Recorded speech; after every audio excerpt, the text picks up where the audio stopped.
வரப்போகிற தேர்தலில் எங்களுக்கு வாக்குகளை தாருங்கள் என்று கேட்பதற்காக இல்லை. ஒரு நாளும் தமிழ்நாட்டில் தலைமுறைய திராவிட முன்னேற்ற கழகம் விடாது என்று உறுதியெடுத்துக் கொள்வதற்காக. தமிழ்நாட்டை தலைமுறைய விடமாட்டோம் என்று ஏன் நாம் இப்போது உறுதி எடுத்துக் கொள்ள வேண்டி இருக்கிறது? தில்லி வரைக்கும் போய் தலைமுடிந்து வருகிறவர்கள் எதிர்கட்சி வரிசையிலே இருக்கிற போது ஒருவர் எங்கள் கட்சி அலுவலகத்தை பார்க்க போகிறேன் என்று சொல்லிவிட்டு யாருக்கும் தெரியாமல் முகத்தை மூடிக்கொண்டு அமித்ஷாவை பார்த்துவிட்டு வருகிறார். அவரோடு சண்டை போட்டுக் கொண்டு இன்னொருவர் ஹரித்வாருக்கு போகிறேன் என்று சொல்லிவிட்டு அமித்ஷா வீட்டுக்கு போய் வருகிறார். அமித்ஷா வீடு ஹரித்வாருக்கு போகிற வழியில் இருக்கிறதா என்று நமக்கு தெரியவில்லை.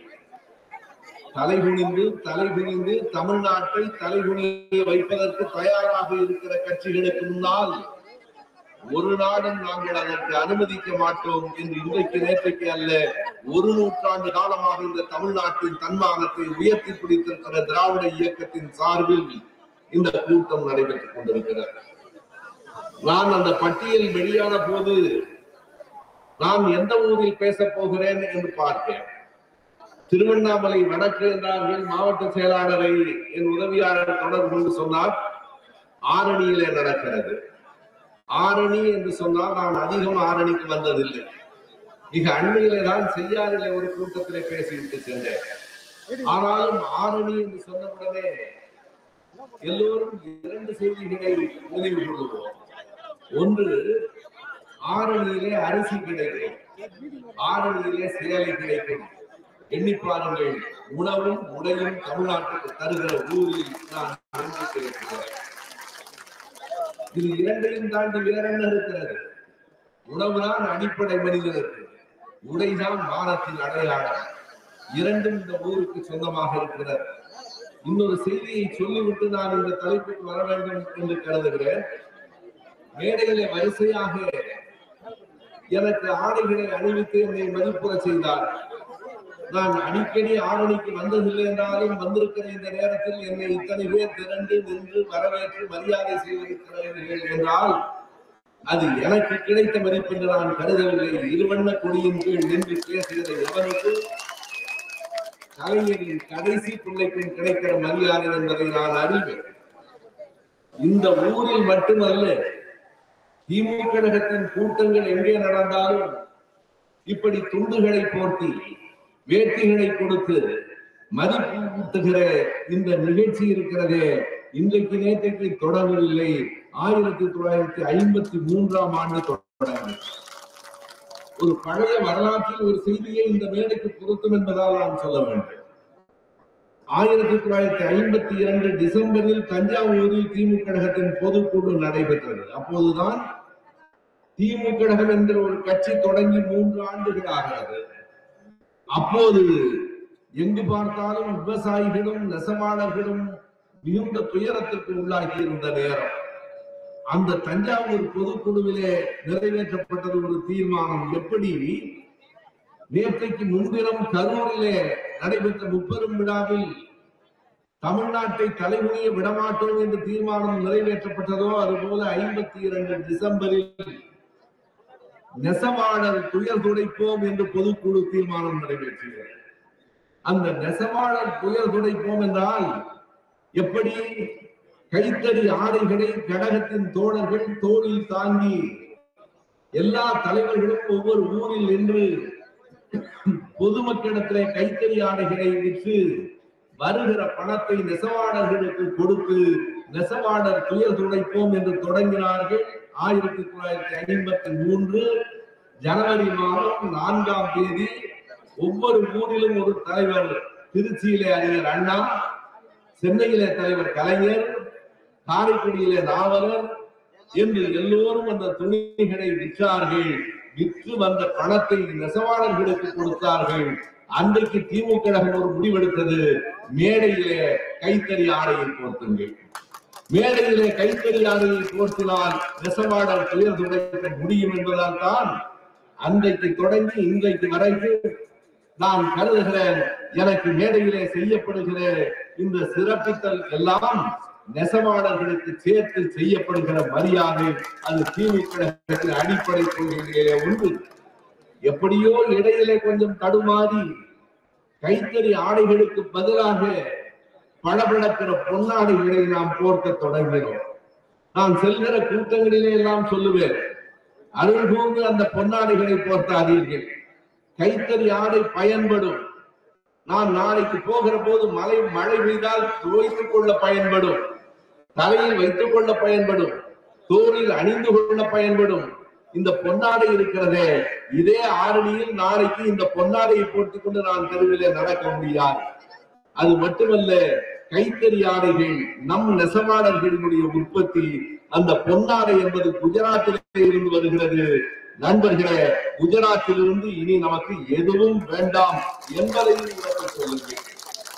ஆகையினாலே இன்றைக்கு நம்முடைய மக்களினுடைய துயரை துடைப்பதற்காக தொடங்கி அது திமுக கழக மேடைகளிலே தொடர்ந்து கொண்டிருக்கிறது.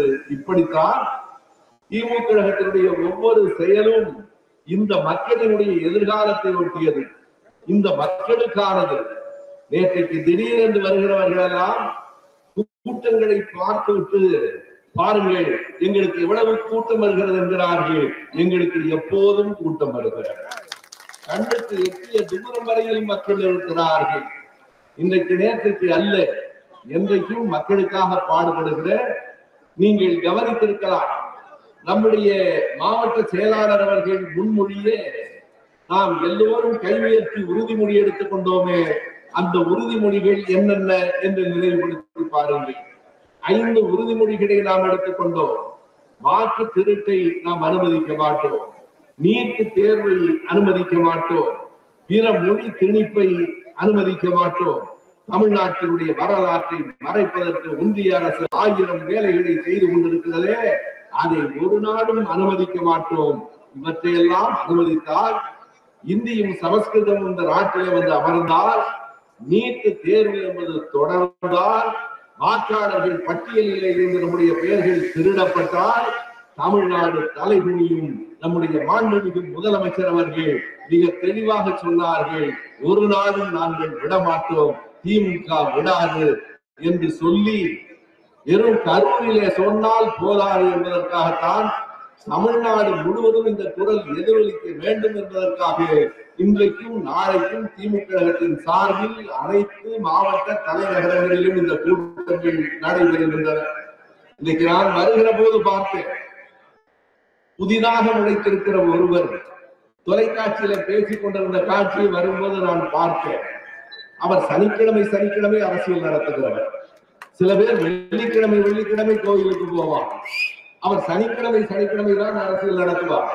அதற்கு ஒரு காரணத்தை, ஒரு மிகப்பெரிய ஆல்பர்ட் ஐன்ஸ்டீனுக்கே புரியாத ஒரு அறிவியல் காரணத்தை அவர் சொன்னார். எதற்காக நான் சனிக்கிழமை மட்டும் மக்களை பார்க்கிறேன் தெரியுமா? அன்றைக்குத்தான் வேலை இல்லை, ஓய்வாக இருப்பார்கள். எனக்கு தெரியவில்லை, ஞாயிற்றுக்கிழமை பூரா வேலை செய்கிறார்கள். ஞாயிற்றுக்கிழமை யாரும் விடுமுறை இல்லையா? சனிக்கிழமை தோறும் நான் மக்களை சந்திக்கிறேன் என்று ஒருவர் வருகிற போது அவர் கேட்டார், நம் முதலமைச்சர் அவர்களை பார்த்து கேட்டார், நீங்கள் வெளிநாட்டில் முதலீடுகளை பெற்று வந்தீர்களா, முதலீடுகளை கொடுத்து வந்தீர்களா என்று கேட்டார். நீங்கள் முதலீடுகளை வாங்க சென்றீர்களா, முதலீடுகளை செய்ய சென்றீர்களா என்று கேட்டார். எனக்கு ஒன்றும் வருத்தம் இல்லை, அவருக்கு தெரியாது. நான் இந்த மேடையிலே சொல்லுகிறேன், இரண்டும் தான். தமிழ்நாட்டுக்கு முதலீடுகளை அவர் ஈர்த்து வந்தார். தமிழ்நாட்டுக்கு எவ்வளவு முதலீடு? 15,000 கோடி. நம்முடைய முதலமைச்சர் அவர்களும் நம்முடைய தொழில்துறை அமைச்சர் டி.ஆர்.டி. ராஜா அவர்களும் ஜெர்மனிக்கும் இங்கிலாந்துக்கும் போய்விட்டு வருகிற போது 15,000 கோடி ரூபாய்க்கான முதலீட்டை தமிழ்நாட்டுக்கு பெற்று வந்திருக்கிறார்கள். 17,000 பேருக்கு வேலை வாய்ப்பை வாங்கி வந்திருக்கிறார்கள் என்பதை நன்றியுடைய தமிழ்நாடு ஒரு நாள் மறக்காது.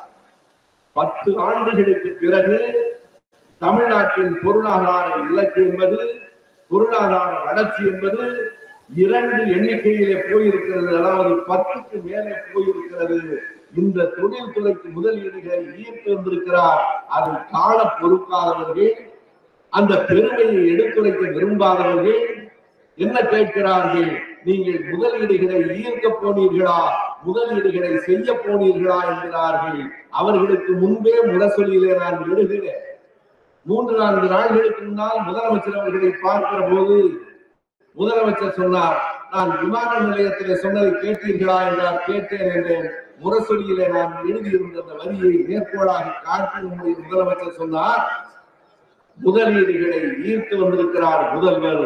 இங்கிலாந்திலும் ஜெர்மனியிலும் ஆக்ஸ்போர்டு பல்கலைக்கழகத்திலும் பெரியாரின் படத்தை முதலீடாக கொடுத்து விட்டு வந்திருக்கிறார் என்று உண்மைதான்.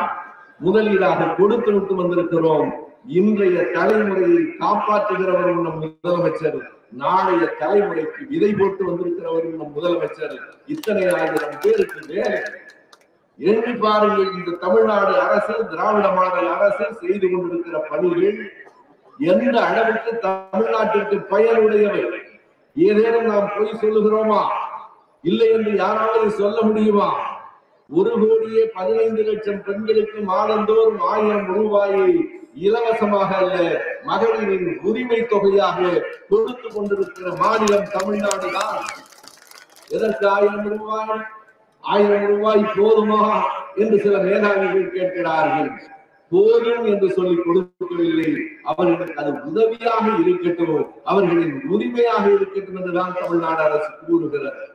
1,15,00,000 பேருக்கு ஒவ்வொரு மாதமும் தொடர்ந்து கொடுத்துக் கொண்டிருப்பதை தாண்டி மிக முதன்மையாக ஒன்றை நாம் மற்றவர்களுக்கு சொல்லுங்கள். இந்த கூட்டத்திற்கு வராதவர்களுக்கு சொல்லுங்கள், அக்கம் பக்கத்திலே இருக்கிறவர்களுக்கு சொல்லுங்கள். ஒவ்வொரு நாளும் காலையில் உணவு திட்டம் என்பது பிள்ளைகளுக்கு உணவை காலையில் வழங்குகிற திட்டம் இந்தியாவிலேயே தமிழ்நாட்டில் தான் தொடங்கிட்டு. இன்றைக்கு பஞ்சாபினுடைய முதல்வர் எத்தனை குழந்தைகளுக்கு? 20,59,000 குழந்தைகளுக்கு தினந்தோறும் காலையிலே உணவு வழங்குகிற அரசு நம்முடைய அரசு தான். அதனால் என்ன பயன்?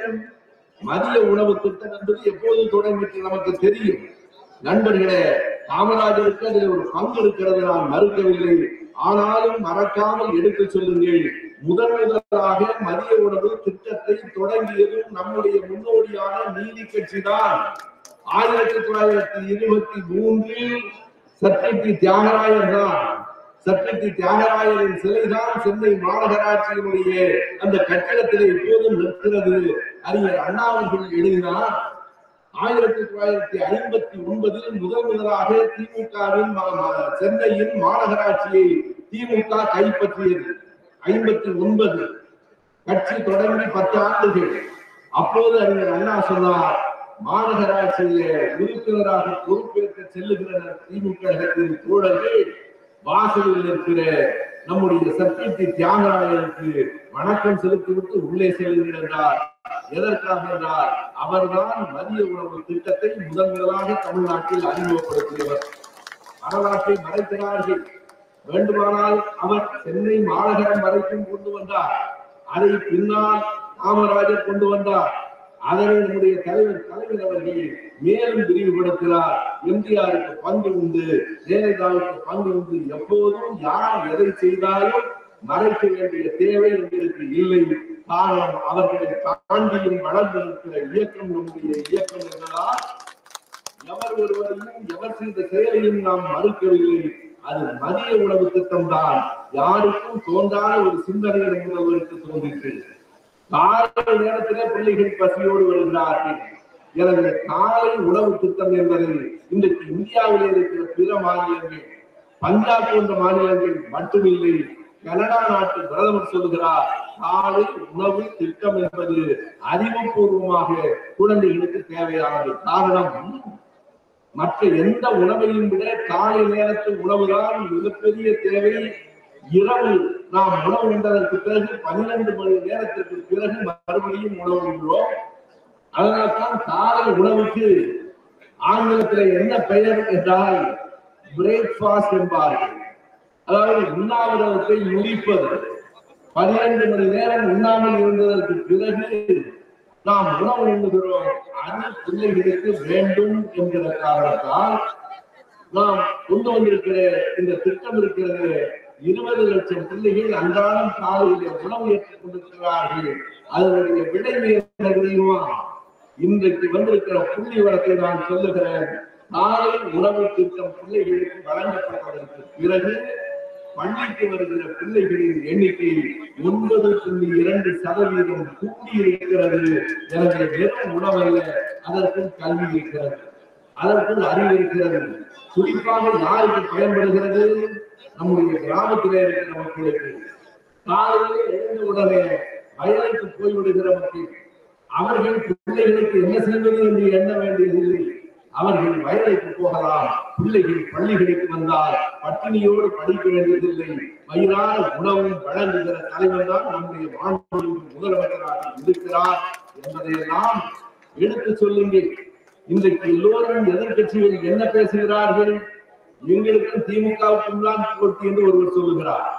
இல்லை இல்லை, எங்களுக்கும் திமுகவுக்கும் தான் போட்டி என்கிறார். என்ன பொருள் என்றால், தேர்தலில் 2வது இடத்துக்கு எல்லோரும் போட்டியிடுகிறார்கள். முதல் இடம் யாருக்கு என்று முடிவாகிவிட்டது. 2வது இடத்துக்கு போட்டியிடுகிறோம் என்று எல்லோரும் சொல்வதிலிருந்தே அவர்கள் தங்கள் தோல்வியை ஒப்புக்கொண்டு தேர்தலில் கொண்டிருக்கிறார்கள். நம்ம இருக்கிறோம், திமுகவை எப்படியாவது அகற்றிவிட வேண்டும் என்கிறார்கள். இன்றைக்கு தமிழிசை சவுந்தரராஜன் அவர்கள் முன்னாள் ஆளுநராக இருந்தவர் இப்போது பேசியிருக்கிறார். தொலைக்காட்சியில் வருகிற போது அந்த செய்தி ஓடுகிறது.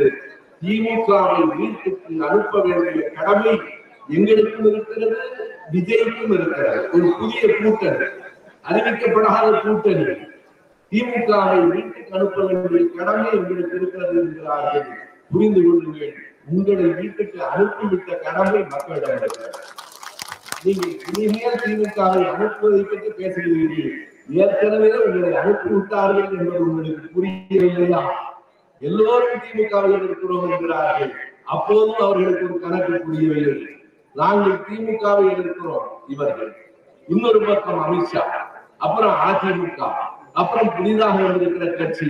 நல்லது நண்பர்களே, எங்களுக்கு எதிரான வாக்குகள் எல்லாம் பிரிந்து போனால் 200 இடம் என்பது எங்களுக்கு உறுதி செய்யப்படுகிறது. இந்த வருகிற தேர்தலில் இது விளையாட்டுக்காகவோ நம்பிக்கைக்காகவோ நான் கூறவில்லை. 1971 இப்படித்தான் ஒரு மிக கடுமையான எதிர்ப்புகளை நாம் சந்தித்தோம். அறிஞர் அண்ணா அவர்கள் மறைந்து போன பிறகு நடைபெற்ற முதல் தேர்தல் அது. அந்த தேர்தலில் எத்தனையோ பணிகள் சுமத்தப்பட்டன. சேலத்திலே பெரியார் ராமரை அவமதித்து விட்டார். அந்த கட்சிக்கா வாக்கு என்று கேட்டார்கள். யாரெல்லாம் எதிர்த்து பேசினார்கள்? தமிழ்நாட்டினுடைய மிகப்பெரிய தலைவர்கள் என்று கருதப்பட்ட காமராஜர் அவர்களும் ராஜாஜி அவர்களும் ஒரே அணியில் நின்றார்கள். 2 பேரும் சேர்ந்து அவர்களுக்கு இணையாக தலைவர்கள் இல்லை என்று கருதப்பட்டது. தலைவர் கலைஞர் அவர்களே ஒரு முறை சொன்னார், நான் காமராஜரும் ராஜாஜியும் என்னை விட மிகவும் மூத்தவர்கள், நீண்ட அரசியல் அனுபவம் உடையவர்கள். அவர்கள் 2 பேரும் ஒரே அணியிலே சேர்ந்தார்கள். பெரிய வேடிக்கை தெரியுமா? காங்கிரஸ் கட்சியிலே இருந்த போது கூட 2 பேரும் ஒன்றாக இருந்தது. காமராஜரும் ராஜாஜியும் காங்கிரஸ் கட்சியிலே இருந்த போது கூட 2 பேரும் எதிரெதிராகத்தான் இருந்தார்கள். ஆனால் 2 பேரும் கைகோர்த்துக் கொண்டு இன்றைக்கு தமிழிசை சொல்லுகிறாரே, தமிழிசை முன்பு உணர வேண்டும். காமராஜர் ராஜாஜியாலேயே வீழ்த்த முடியாது, இதற்கும் வீழ்த்த முடியாத கட்சி திமுக. நீங்களும் இதையும் சேர்ந்து ஏதேனும் புதிதாக விளையாட்டு தொடங்கலாமே தவிர வெற்றியை ஒரு நாளும் கொடுத்துவிட முடியாது. எனவே காமராஜர் ராஜாஜியும் எதிர்த்திருக்கிறார்கள். அவர்களுக்கு ஆதரவாக யார் பேசினார்கள்? எனக்கு நன்றாக நினைவிருக்கிறது. நான் ஒரு 20 வயது இளைஞராக அன்றைக்கு அவர்கள் பேசிய கூட்டங்களை கேட்டிருக்கிறேன். 3 பெரிய புகழ் பெற்றவர்கள், ஒருவர் கண்ணதாசன், இன்னொருவர் ஜெயகாந்தன், 3வது சோ, ஒருவர் பத்திரிகை துறையிலே இருந்து, ஒருவர் கவிதை துறையிலே இருந்து, ஒருவர் எழுத்துத் துறையிலே இருந்து. ஜெயகாந்தன் பேசிய பேச்சு எனக்கு நினைவிருக்கிறது. வேறும் வேரடி மண்ணோடும் அல்ல, திமுக கழகத்தின் சல்லி வேர்களை கூட பெயர்த்து எரிந்து விடுவோம் என்று சொன்னார். கடைசியாக ஜெயகாந்தன் கலைஞரை மேடையில் வந்து பாராட்டிய கூட்டத்திலும் நான் இருந்தேன். எந்த ஜெயகாந்தன் வேறும் வேரடி மண்ணும் இல்லாமல் சல்லி வேர்களையும் சேர்த்து திமுகவை பிடுங்கி எரிந்து விடுவோம் என்று 72 சொன்னாரோ, அவர் நம்முடைய கனிமொழி அவர்களினுடைய கவிதை நூல் வெளியிட்டுள்ளார். கலைவாணர்களும் அதில் பார்வையாளராக நானும் இருக்கிறேன். கவிதை நூல் வெளியிட்டு விழாவிலே ஜெயகாந்தன் சொன்னார், கலைஞரை போல ஒரு கவிதை பார்க்கிறது. அது மட்டுமல்லாமல் ஜெயகாந்தன் சொன்னார், நான் இன்றைக்குத்தான் முதலாக எவ்வளவோ விமர்சனம் செய்திருக்கிறேன். இன்றைக்குத்தான் முதலாக கலைஞரை பாராட்டி இந்த மேடையில பேசுகிறேன் என்றார். இறுதியாக பேசிய கலைஞர் என்ன சொன்னார் என்றால், ஜெயகாந்தன் ஒன்றை மறந்து விட்டார், இன்றைக்குத்தான் என்னை முதலாக பாராட்டி பேசுகிறேன் என்றார். இப்படி ஏதேனும் தவறான தகவல் வந்துவிடக் கூடாது என்பதற்காக நான் வருகிற போது கையோடு எடுத்து வந்திருக்கிறேன். 10 ஆண்டுகளுக்கு முன்பே ஜெயகாந்தன் என்னை பாராட்டி எழுதிய கடிதம் இது என்று மேடையிலேயே காட்டினார். நான் அடுத்த கலைஞரிடத்துல பேசிக் கொண்டிருக்கிற போது கேட்டேன், 10-15 ஆண்டுகளுக்கு முன்னால் வந்த கடிதங்கள் எல்லாம் இன்னும் நீங்கள் பத்திரமாக வைத்திருக்கிறீர்களா என்று.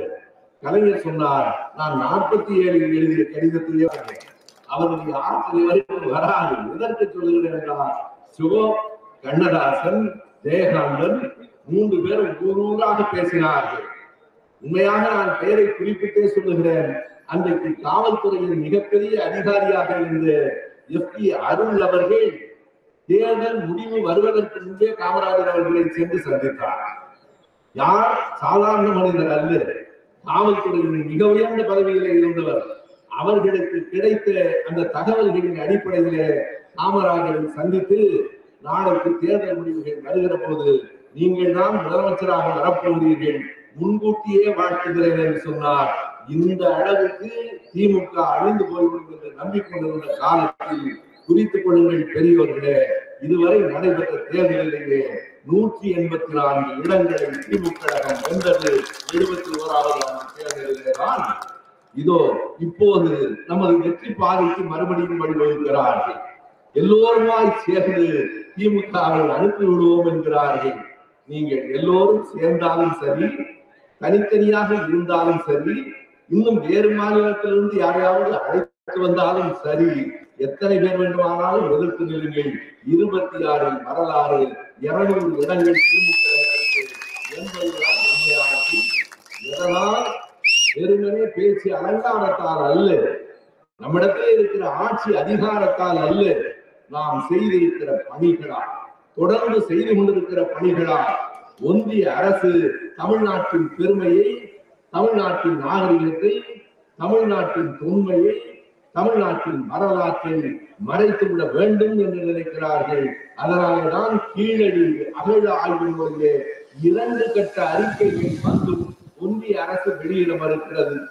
5000 ஆண்டுகளுக்கு முன்பு இரும்பை பயன்படுத்தியவன் இந்தியாவிலேயே தமிழன் தான் என்கிற அறிவியல் உண்மை. எண்ணி பாருங்கள், தமிழனுக்கு இருக்கிற தொன்மையான வரலாற்று பெருமை. மற்ற மொழியை சார்ந்தவர்கள் எல்லாம் மொழி பழகி கொண்டிருந்த காலத்தில் தொல்காப்பியம் போன்ற இலக்கணங்களை பெற்றிருந்தவர்கள் நாம். இரும்பை முதலாக பயன்படுத்திய இனம் இந்த தமிழ் இனம். எனவே அப்படி இரும்பை பயன்படுத்திய இனம் கீழடியை போய் பார்த்து, சேலத்தில் இருக்கிற கவிஞர் புகழேந்தி 2 வரிகளிலே ஒரு கவிதையை சொன்னார். கீழடிக்கு போனேன், அந்த பள்ளத்தில் எங்கள் உயரம் தெரிந்தது என்றார். மலைகளிலேதான் உயரம் தெரியும். நயகரா வீழ்கிற போது அது நயகரா நீர்வீழ்ச்சி கீழேதான் விழுகும். ஆனால் உலகத்தில் அது உயர்ந்த இடம். கீழடிக்கு நானும் போயிருக்கிறேன். கீழடி தோண்டி பள்ளமாக இருக்கிறது. அந்த கவிஞன் சொன்னான், நான் கீழடிக்கு போனேன், அந்த பள்ளத்தில் எங்கள் இனத்தின் உயரம் தெரிந்தது என்று. அந்த உயரம் உலகத்துக்கு தெரிந்துவிடக் கூடாது என்று அவர்கள் மூடி வைத்து பார்க்கிறார்கள். உண்மைகளை சொல்ல மறுக்கிறார்கள். நேற்றைக்கு ஒரு திட்டத்தை அறிவித்திருக்கிறார்கள். செப்டம்பர் 10 முதல் 13ஆம் தேதி வரைக்கும் அதை இந்தியா எங்கும் நடைமுறைப்படுத்த வேண்டும் என்று அந்த திட்டத்துக்கு ஒரு பெயர் வைத்திருக்கிறார்கள். அவர்கள் வைத்த பெயர் எது விளங்குக்கு இது விளங்குகிறது, தியான் பாரதம் என்று அதற்கு பெயர். தியான் என்றால் எனக்கு தெரியாது. தியான் பாரதம். அதற்கு எவ்வளவு தொகையை ஒதுக்கி இருக்கிறார்கள்? 482 கோடி ரூபாய். 482 கோடி ரூபாயை ஒதுக்கி என்ன திட்டம் அது? அந்த திட்டத்தின் மூலமாக இந்தியா முழுவதும் சமஸ்கிருதத்தை பரப்ப என்று ஒரு திட்டத்தை கொண்டு வந்திருக்கிறார்களே, அவர்களுக்கு எப்படி சிரிப்பு வராமல் இருக்கிறது என்று எனக்கு புரியவில்லை. நீங்கள் இல்லாத ஒரு மொழியை எத்தனை கோடி செலவழித்தாலும் கொண்டு வந்து நிறுத்த முடியாது. எந்த மொழியின் மீது நமக்கு கோபம் இல்லை. சமஸ்கிருதம் என்பது வெறும் மொழி மட்டுமல்ல, அது ஒரு பண்பாட்டு வல்லாண்மை. நமக்கு என்ன கோபம்? எந்த மொழியின் மீதும், எந்த மொழி பேசுகிற மக்களின் மீதும் நமக்கு கோபம் இல்லை. அவர்கள் நம் தோளில் ஏறி உட்கார முயற்சி செய்யாத வரை எவனாக இருந்தாலும் நாம் அழுத்தமாக சொல்லுவோம், அவன் இந்தி தோழனோ சிங்களத்துடனோ யார் தோல் மீது வேண்டுமானாலும் கை போட்டு செல்ல நாங்கள் தயார். ஆனால் எந்த பயனும் எங்கள் தோளில் ஏறி அமர்வதை ஒரு நாடு அனுமதிக்கிறார். அதுதான் அடிப்படை. இன்றைக்கு நேற்றைக்கு போராடுகிறோம். 1937 இருந்து இங்கே எதிர்த்து போராடுகிறோம். உங்கள் தியான் பாரதத்தை பார்க்கலாம். வேறு மாநிலங்கள் அச்சப்படலாம். ஒரு நாளும் தமிழ்நாடு அச்சப்படாது. ஒரு நாளும் தமிழ்நாடு தலைகுனியாது. ஒரு நாளும் தமிழ்நாடு வீழ்ந்து விடாது. எனவேதான் மீண்டும் மீண்டும் திமுக கழகம் என்பது தமிழ்நாட்டு மக்களின் உரிமைகளை உயர்த்தி பிடிக்கிற ஒரு இயக்கம். மீண்டும் மீண்டும் பிள்ளைகளை படிக்க வைக்கிற இயக்கம். திராவிட இயக்கம் வந்ததற்கு பிறகு என்ன மாற்றம்? இவ்வளவு தாய்மார்கள் பெண்கள் கூடி இருக்கிறீர்கள். இங்கே இருக்கிற பெரியவர்களுக்கு மிக நன்றாக தெரியும்.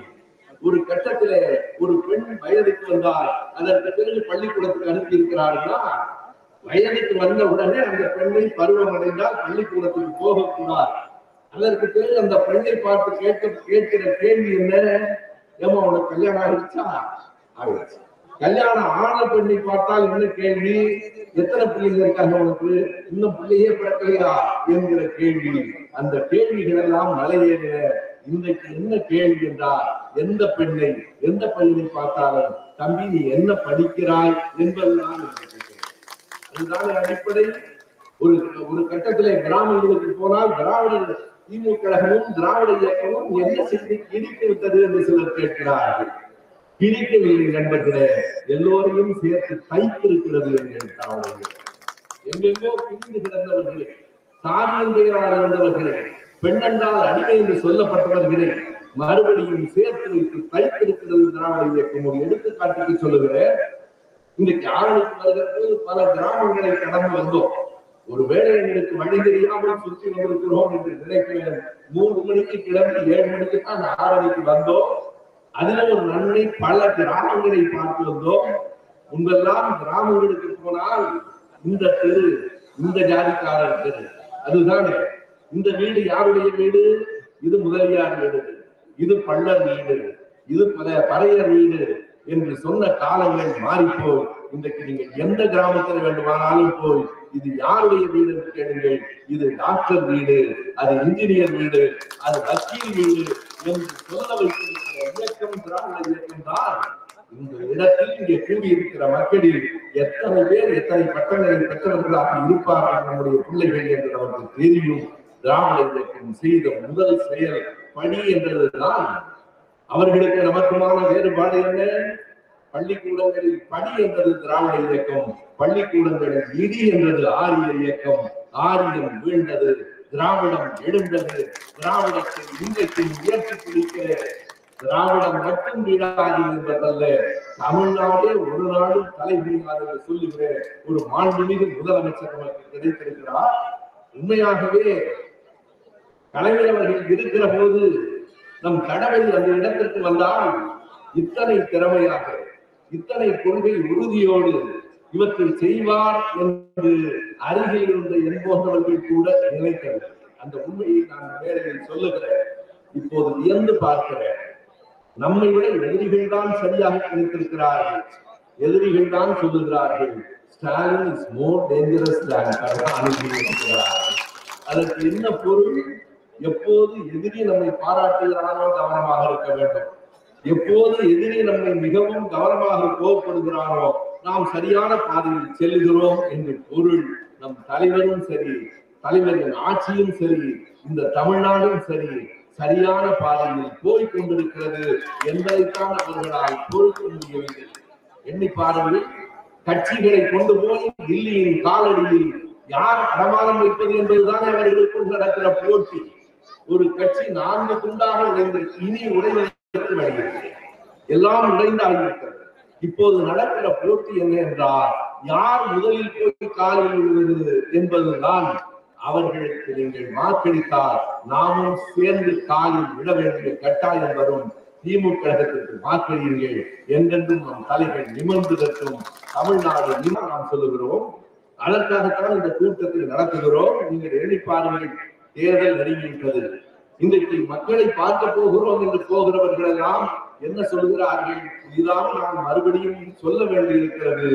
ஒருவர் சனிக்கிழமை அரசியல் நடத்துகிறாரே, அவர் ஊருக்கு போகிற போது என்ன கேட்கிறார்?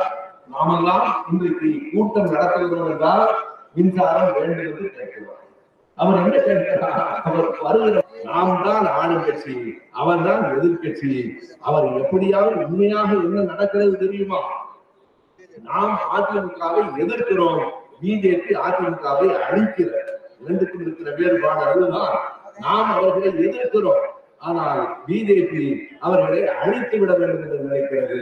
அழித்து விட்டு பிஜேபிக்கு அதிமுகவுக்கு வேறுபாடு. இங்கே போய் அங்கே காலில் விழுகிற வரை காப்பாற்றி நாம் என்ன செய்வது? வேறொன்றும் இல்லை நண்பர்களே. பெயரிலும் கொடியிலுமாவது அண்ணா இருக்கிறார், வேறொன்றும் அல்ல. கொடியிலும் பெயரிலுமாவது அண்ணா இருக்கிறார். நமக்கு தெரியும் அவர்களின் கொடியில் தான் அண்ணா பறக்கிறார். ஆனால் திமுக மேடைகளிலே தான் அண்ணா கொடி கட்டி பறக்கிறார். திமுக மேடைகளிலே தான் அண்ணா கொடி கட்டி பறக்கிறார். பெரியார் எங்கே இருக்கிறார்? பெரியாருக்கு எடப்பாடிக்கு அவருக்கு தெரியாது, பெரிய புராணமே தெரியாதவருக்கு பெரியார் எங்கிருந்து தெரியும்? அவர் மீது நான் எப்போதும் கோபப்படுவதில்லை. பலர் சொல்லுவார்கள், எடப்பாடியை எதிர்த்து நீங்கள் பேசுவதில்லை என்று. அவரே சும்மா இருக்கிறார், அவரை எதிர்த்து நான் என்ன பேசுகிறேன்? அவர் டெல்லிக்கு போவதில் கவனமாக இருக்கிறார். வருகிற போது அவரே முகத்தை மூடிக்கொண்டு வருகிறார். அவரை போய் முகமூடி எடுத்துவிட்டு நான் என்ன பேசுவது? எனது நண்பர்களே, பெரியார் இங்கேதான் இருக்கிறார், அண்ணா இங்கேதான் இருக்கிறார், கலைஞர் இங்கேதான் இருக்கிறார், தமிழ்நாடு இங்கேதான் இருக்கிறது என்பதுதான் வரலாறு. இன்னும் எத்தனை பேர் வந்தாலும் நாம் கவலைப்படவில்லை. எதிரிகளே முடிவு செய்து விட்டார்கள், நாம் முடிவு செய்ய வேண்டாம். ஆனாலும் கூட நமக்கு வெற்றி உறுதிதானே என்று இருந்துவிடக் கூடாது. நாம் தான் வெற்றி பெற போகிறோம் என்றாலும் அந்த வெற்றியின் அளவை கூட்ட வேண்டும், வாக்குகளின் வித்தியாசத்தை கூட்ட வேண்டும். நாம் தேர்தலுக்காக தொடங்கப்பட்ட கட்சி அல்ல, ஆனால் தேர்தல் அரசியலில் மிக முக்கியமானது என்பதை மறந்துவிடக் கூடாது. நாம் ஆட்சிக்கு வருவதற்காக அரசியலுக்கு வந்தவர்கள் அல்ல, ஆனால் ஆட்சியை எதிரிகளிடம் கொடுத்து விட்டு போராடி கொண்டிருக்க கூடாது. ஆட்சியை நாம் பெற வேண்டும். இங்கே இருக்கிறவர்கள் அத்தனை பேரும் வெறும் கூட்டம் கேட்பதற்காக வந்தவர்கள் இல்லை, கழகத்தினுடைய வெற்றிக்கு பாடுபடுவதற்காக கூடியிருக்கிறோம். அதற்கு இது ஒரு படி, அவ்வளவுதானே தவிர இதுவே அல்ல. இனி வருகிற காலம் பொதுவான காலத்தை, இது கோடை காலம், குளிர்காலம், வசந்த காலம் தமிழ்நாட்டில் தேர். உண்மையாக சொன்னால் 1957 தேர்தலிலேயே போட்டியிட்டவர் என்னுடைய அப்பா காரைக்குடி ராமசுப்பையா அவர்கள். அப்போதிருந்து நான் பார்க்கிறேன், உண்மையாக கூறுகிறேன் நண்பர்களே, திமுக கிடைத்தது போல தொண்டர்கள் உலகத்தில் வேறு எந்த கட்சிக்கும் கிடைக்கவில்லை. திமுக வலிமைக்கிறது. ஒரு கட்சி என்ற ஒரு பெரிய மரம் என்று சொன்னால் வேர் அதன் கொள்கை, அடிமரம் அதன் தலைமை, கிளைகள் அதன் அமைப்பு, இந்த மூன்றும் வலிமையாக எல்லா கட்சிகளிலும் இருக்கிறார். நாம் சொல்லுவது ஒவ்வொரு சொல்லையும் எண்ணி பாருங்கள். நம் திமுக கழகத்தின் கொள்கையை போல இன்றைக்கு பழைய கட்சியான அதிமுகவை பார்த்து கேளுங்கள், உங்கள் கொள்கை என்ன என்று கேளுங்கள். ஏதோ குற்றவாளி பேசிவிட்ட மாதிரி கோபப்படுவார்கள். உங்கள் கொள்கை என்ன என்று கேளுங்கள். நம்மோடு இருக்கிற கம்யூனிஸ்ட் கட்சிக்கு கொள்கை உண்டு, சிறுத்தைகளுக்கு கொள்கை உண்டு. நண்பர்களே, நீங்கள் அதிமுகவில போய் கொள்கை என்ன என்று கேட்டு பாருங்கள். அதிமுகவே கொள்கை சொல்ல முடியாது என்றால் நேற்றைக்கு வந்த கட்சிகள் பாவம் என்று சொல்ல போகிறார். அந்த கட்சியினுடைய மாநாடு முடிந்து வருகிற போது உங்களுக்கு தெரியுமா, இனிமேல் அவர் மாநாடு கூட்டால் யாரும் நாற்காலிகள் தர தயாரில்லை என்று சொல்லிவிட்டார். மாநாடு முடிந்தால் அந்த திடல் விடுவதை சொல்லுவார். சமத்துவம் தான் எங்கள் கொள்கை, சாதி மத பேதமற்ற சமூகம் தான் எங்கள் கொள்கை, பெண்ணும் ஆணும் சமம் என்பதுதான் எங்கள் கொள்கை. இந்த நாட்டில் எந்தைக்கு சமத்துவம் வருகிறதோ அதுவரை போராடுவதற்கான கொள்கை உரம் எங்களுக்கு உண்டு. கொள்கைதான் எங்கள் திமுக கழகத்தினுடைய வேர். அவருக்கு உதவியாக அடுத்த தலைவராக யார் இருக்கிறார் என்று திமுகவுக்கு தெரியும். எங்களுக்கு தலைமையில் போட்டி வராது, கொள்கையில் குழப்பம் திமுகவுக்கு தெரியும். எங்களுக்கு தலைமையில் போட்டி வராது, கொள்கையில் குழப்பம் வராது, கிளைகளில் குழப்பம் வராது. தமிழ்நாட்டில் எந்த ஒரு சின்ன கிராமத்துக்கு சிற்றூருக்கு போனாலும் அங்கே 4 பேர் ஓடி வந்து என்னை வரவேற்று அன்போடு காண என்று சொன்னால் வேண்டும். இளைஞர்கள் வேண்டும் என்றால் ஒரு கட்சிக்கு கொள்கை வேண்டும், சரியான தலைமை வேண்டும். பறந்துபட்ட அமைப்பு வேண்டும். மூன்றையும் பெற்றிருக்கிற கட்சியாக நாம் இருக்கிறோம். இந்த பெருமிதத்தோடு அமர்ந்து விடாமல் வெற்றி பெற்று விடுவோம் என்கிற முடிவோடு இருந்து விடாமல் அந்த வெற்றியை மேலும் பெரிய வெற்றியாக ஆக்குவதற்கு வித்தியாசத்தை மேலும்